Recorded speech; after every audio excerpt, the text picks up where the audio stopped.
right. Last part of the junket. Our next guests are the YouTube sensations. Please give a warm ConnectiCon welcome to Team 4-Star.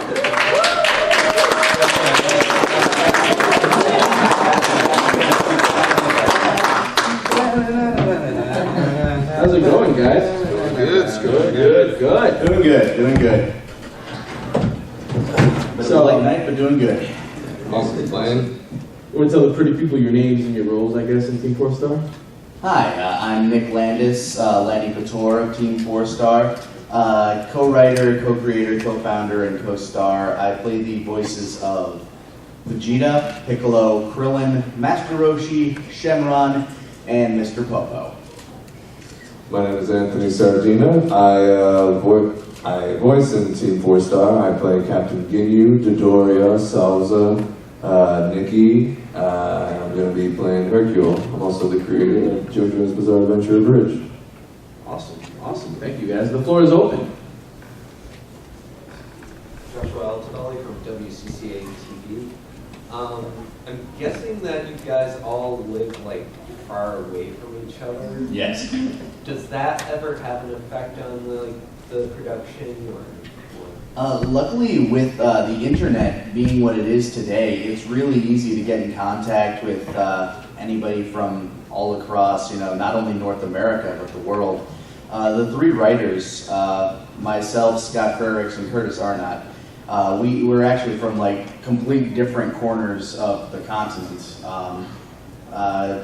Curtis lives up in British Columbia. Scott lived for the most part down in Louisiana. Now he lives in Dallas, and I live up in Minneapolis. So we're always coordinating Skype calls. We set up meetings, things like that. The internet has made things like this so much easier to do. I mean, there are projects getting thrown together with people who have never met each other in person. In fact, we didn't meet each other in person until 2009 at a convention. So. I have a question. I just want to start by saying, I love Team 4-Star. It's freaking awesome. Thank you. When I'm watching Dragon Ball Z, well, I assume you guys have seen the old Dragon Ball Z, otherwise you wouldn't be doing this. No, not a single episode. What's Dragon Ball Z? Well, when I watch it, I sort of feel like it's a show, like a different show entirely. And I was just curious about the creative process of writing the script for the show. Sure. Basically, with the process, we basically start by watching whatever episodes we're going to cover in our next episode. Usually we cover about 2.5 to 3 episodes per abridged episode. While we're watching through it, we're doing our little Mystery Science Theater 3000 thing of coming up with little riffs or little jokes. If we see something in the footage that we can really work with, or if we hear a line in whichever dub we're watching, normally it's the Funimation dub. Support the official release.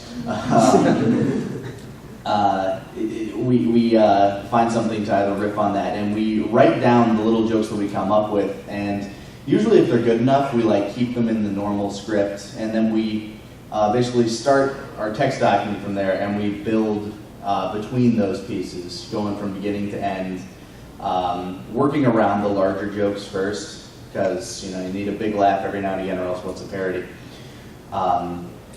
But yeah, we just work through that way. In terms of who writes what for the series, Scott, he's usually the more dialogue kind of guy. He's very good at back and forths. I myself, I kind of do a lot of the big one-liners.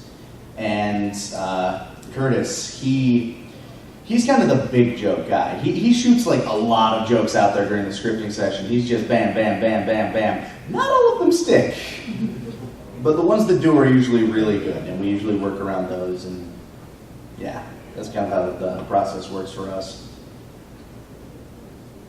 Yes, sir. Troy Akron, VW Media Spotlight. Recently you added Let's Plays as the characters. Mm-hmm. What gave you the idea for that, and do you play the game before you and script the jokes after, or do you come up with it while you're playing the game? Record. For what kind of started the idea of that, I mean, I've always enjoyed doing Let's Plays. I've done Let's Plays since before I started doing them in character anyway, on my own private channel and things like that.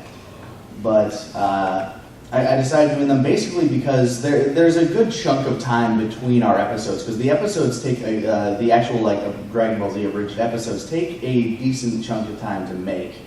The writing process usually takes a couple of weeks, then getting people's lines in takes an additional week, and then the editing that Scott has to go through takes probably at least 100 and something work hours for him. So it's a process. So I decided to start doing them to basically start filling in the gaps there, give people something else to watch while we're, working on the actual episodes. As for how I go through them, I studied a lot of improv in high school and college, so staying in character and going through something is pretty easy for me. I don't play through and then script it because it just feels kind of unnatural and very synthetic to me. So by going through, playing it, and just reacting as things go on, granted sometimes that doesn't always yield for the biggest laughs at times, but it just feels more natural, and it's, frankly, it's quicker and easier. Yes? I'm Sarah from morepower.com. Since you both do voice work on the show, and obviously the show is incredibly hilarious, do you guys have any favorite lines or favorite jokes from any of the episodes? One of my favorite lines to deliver is this moment in, I think it was episode 20, where Krillin gets kicked in the head by Raccoon. And I just love playing punch-drunk characters, especially punch-drunk Krillin. The line basically, Gohan walks up to him to see if he's okay. "Hello, Gohan! Have you done your homework? Because if not, Chi-Chi will kick my..." I don't know, that one always just kind of sticks out to me. I remember when Android 16 was introduced, he said something and I just died laughing because I knew, hello, something about killing, are we going to kill Goku now? I was like, yeah, okay. And just that whole, just that character in general is funny to me, and I'm excited for whatever lines are going to come out. 16 is going to be a lot of fun. Yes? How do you, Stephanie from TV Parade Media, how do you decide which games you're going to play for Renegade for Life and which of the ones that you play is your favorite? I like these gaming questions. It makes me feel like my work is fulfilling. It's sometimes it's kind of hard to decide. Basically what I do for Renegade for Life is the stuff that I can't do for Two Saints Play. For those out there who don't know, Renegade for Life is a series of games in which I play as Vegeta. They're kind of clipped down more than they are for a full Let's Play. I edit down to basically the best of what footage I recorded. And Two Saiyans Play is where Vegeta and Nappa play video games in the same vein. So for Vegeta, it's more along the lines of I need to find a game that he's either going to find super awesome or find very, very tedious. Because those are going to yield the best reactions out of him. Or super frustrating. Frustrating is also fun. In this case, I'm actually currently in the middle of editing Rogue Legacy, which should be pretty good because that game gets a little frustrating at times. It's basically a game designed around, okay, keep dying until you get better. And those are some fun games for that kind of thing, especially things that have one-hit kills or you just can't dodge things. That just makes Vegeta all frustrated and angry. Yes? Hi, Keiko from Cosplay NYC Magazine. I'm a really big fan of you guys. Thank I love you. your work. Question is, I know Curtis does a lot of cosplay, especially as Loki. Have you guys ever done any cosplay, or do you guys like any cosplays that you guys see at conventions? I love cosplay, and the people who are able to do it, the people, especially the people who make their own stuff, they come out so elaborate. I just applaud them. I have never had the time or the money to actually, do one for myself. Actually, a friend of mine made me once I started growing out the beard, he made me the Steven Universe shirt, because all I ever tend to wear are shorts and flip-flops at these things. So it was you look kind of like a grown-up Steven Universe. I'm like, okay, that'll be my cosplay. But yeah, Curtis, he loves to cosplay. I'm pretty sure his Loki costume cost him a couple $1,000. That's his dedication, I'll tell you that much. And he just loves going to conventions, getting his picture taken, and just like, he'll be stopped for like hours at a time when he's at like PAX or something like that with that on. How about you, Ant? Right now I'm actually cosplaying as Shardis from Attack on Titan. so there's that. Like, I personally don't cosplay, but like I really appreciate all the people who do, because that's just so much time and effort and dedication and artistic like passion just put in for like 3 days, maybe 2 days. I love seeing the very obscure cosplays. Like, you see like the bunch of people who are like the Frozens and the Attack on Titans and the Homestuck, and then there's the one person who just stands out from something that you've seen and probably everyone else is like, what is that? I saw someone who was dressed up as the cop from the Lego movie. And I was like, oh my god, that's hilarious. I have to take a picture of you. Thank you. Yeah. You, sir, Matt. Charles from Full Coverage Writers. Out of curiosity for the Krillin plays, is there a game that you would not play?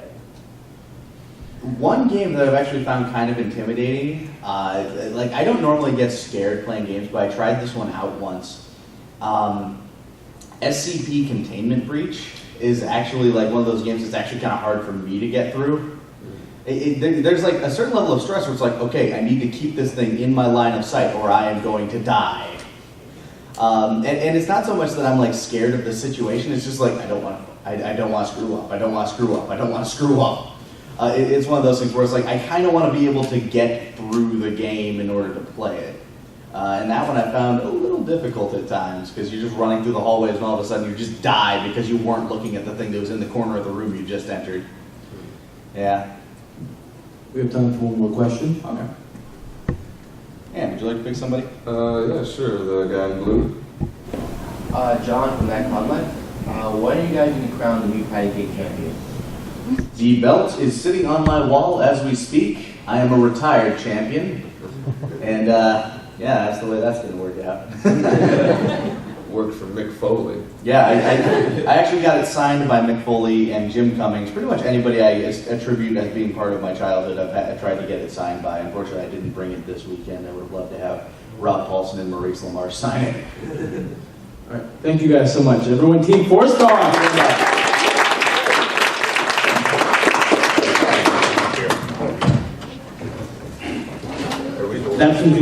That concludes our press jumping for today. Thank you all so much for coming.